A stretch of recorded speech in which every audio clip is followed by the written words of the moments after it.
15 मई को हम तुम और वो दो के साथ साथ जो दूसरी फिल्म रिलीज हुई उसका टाइटल है आखिरी सवाल।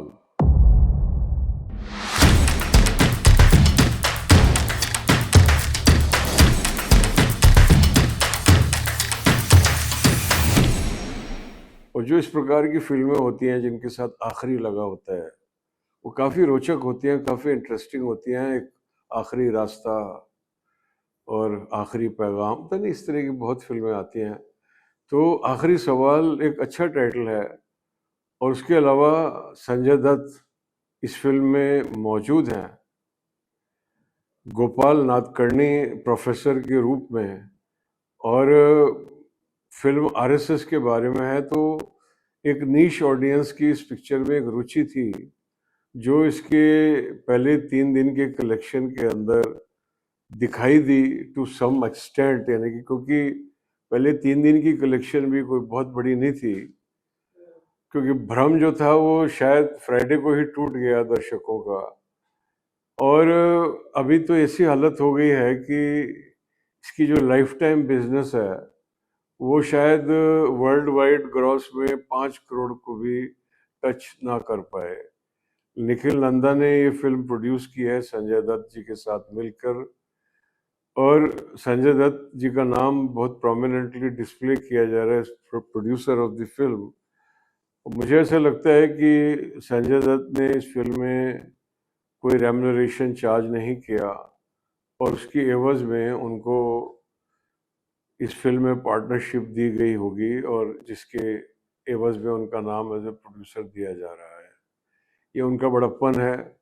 और उन्होंने एक कंट्रोवर्शियल रोल को, एक ऐसा करेक्टर जो आरएसएस को डिफेंड कर रहा है, एक ऐसा करेक्टर प्ले किया जो उनकी जो पॉलिटिकल इमेज है फैमिली की उसके भी विपरीत है, और जो बॉलीवुड की सोच है, जो वहाँ का एक पॉपुलर कल्चर है, उसके भी विरोध में है। तो the credit goes to him. But unfortunately उनकी जो भी गुड इंटेंशंस थी वो पूरी नहीं हो पाई। और उसका ये कारण है कि ये फिल्म जब कंसीव की गई तो किसी ने इस बात पर ध्यान नहीं दिया गया कि ये फिल्म उस समय पर बनाई जा रही है कि जब वो सारे के सारे जो सवाल जो ये फिल्म खड़ी करना चाहती है वो सारे के सारे सवालों के जवाब दर्शकों तक पहुंच चुके हैं। ये फिल्म उस टाइम पर रिलीज हुई है जब बंगाल के अंदर बीजेपी ने इतनी आउटस्टैंडिंग जीत हासिल की है।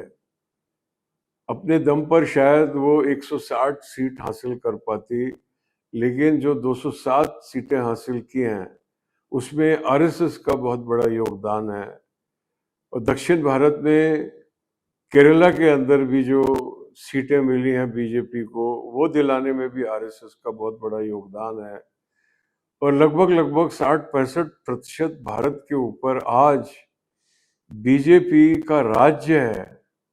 और जहां जहां बीजेपी का राज्य है उसकी जो वोटर की परसेंटेज है वो कुछ नहीं तो कुछ नहीं, लगभग 55% के बराबर है।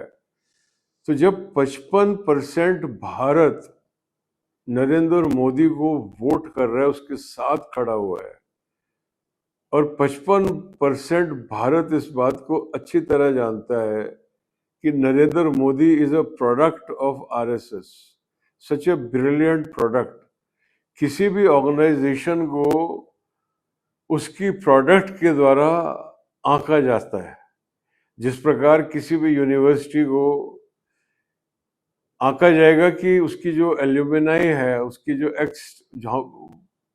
जो वहां से पास आउट हुए हैं, उन्होंने क्या क्या अचीवमेंट किए हैं, तो उस तरीके से एक आरएसएस के प्रचारक के रूप में नरेंद्र मोदी जी ने अपने सार्वजनिक करियर की शुरुआत की। और आज वो भारत के एक लोकप्रिय प्रधानमंत्री नहीं बल्कि एक विश्व के लोकप्रिय नेता हैं। तो ऐसी दशा में जो दर्शक है इस फिल्म का, जो टारगेट ऑडियंस है, जो कश्मीर फाइल्स, केरला स्टोरी, धुरंधर जैसी फिल्मों को हिट करती है जो ऑडियंस, वो ऑडियंस तो ऑलरेडी कन्विंस्ड है आरएसएस के बारे में। उनके माइंड में आरएसएस के लिए कोई सवाल ही नहीं खड़े हो रहे।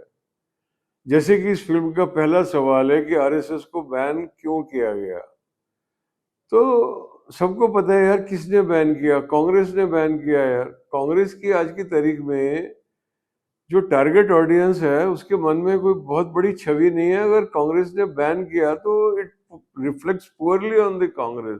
इसमें आरएसएस को इसका कोई उत्तर देने का कोई औचित्य नहीं बनता, कोई उसकी जरूरत नहीं दिखाई देती। ऐसे ही जो दूसरा प्रश्न है गांधी के हत्यारे के बारे में, तो भाई आरएसएस कहती है कि वो हमारा था मेंबर, बाद में नहीं रहा। तो जो भी आरएसएस अपने आप को डिस्टेंस करना चाहती है आज की तारीख में नाथूराम गोडसे से, RSS is most welcome for the reasons best known to them. But जो वोटर है, जो जो दर्शक है, टारगेट ऑडियंस है, जो हिंदुत्ववादी फिल्में देखता है, तो वो ओपनली नहीं बोले लेकिन उसके मन में भी एक संवेदना है नाथूराम गोडसे के प्रति।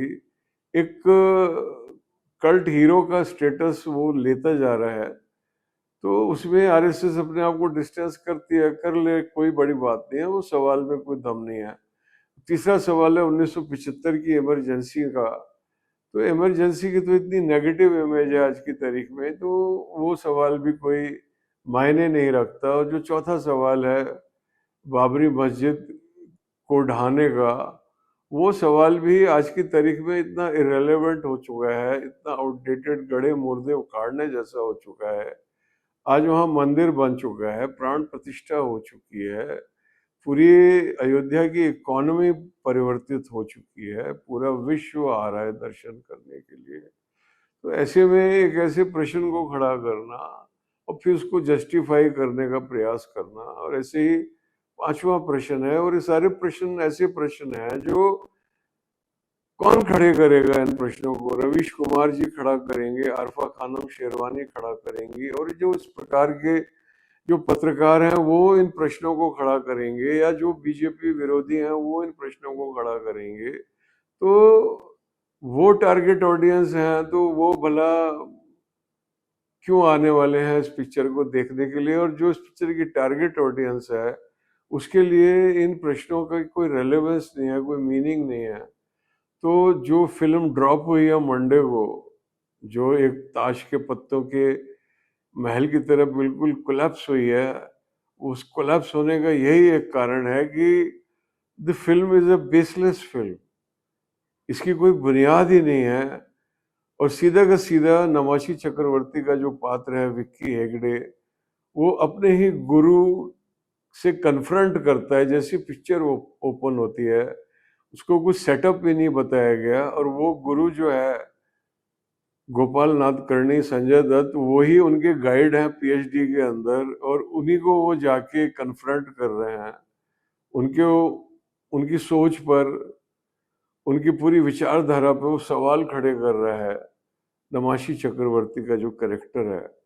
तो as a star his stature is very much less than Sanjay Dutt, and otherwise also he is not a very renowned star as yet. He is a very capable actor, but so पूरे का पूरा जो film का बोझ है, क्योंकि सवाल वो खड़े कर रहा है।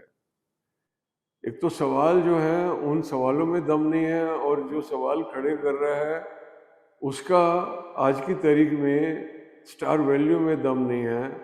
तो ये सब कारणों का जो सम्मिश्रण हुआ है वही इस फिल्म के बॉक्स ऑफिस पे धाराशायी होने का कारण है।